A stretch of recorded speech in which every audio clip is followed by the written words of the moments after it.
माकपा नेता सुजन चक्रवर्ती का राज्य सरकार पर आरोप। पूछा, हवाई अड्डे के आसपास बड़ी बिल्डिंग के लिए सीपीएम कैसे हो गई जिम्मेदार। बोले, अभी सब पैसे का खेल है।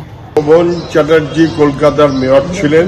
তিনি যদি বলে থাকেন যে কলকাতা অথবা যে কোনো জায়গাতে বিমানবন্দর তার চারপাশে যেভাবে বহুতল হচ্ছে, এটা করা উচিত না, এটা পুরসভাগুলো পয়সার বিনিময়ে করেছে, নিশ্চয়ই ওর কাছে আমার চাইতেও বেশি স্পেসিফিক তথ্য আছে। সবাই তো জানেন পয়সার বিনিময়ে যে যার মতন হাই রাইজ করে যাত্রীদের নিরাপত্তাকেও বিপন্ন করছে, বিমান পরিবহনকেও নিরাপত্তা বিপদের মধ্যে ফেলছে। আর এই ব্যাপারে তো সবার চেয়ে বেশি যারা জানে তার মধ্যে শোভন চ্যাটার্জিরা বটে।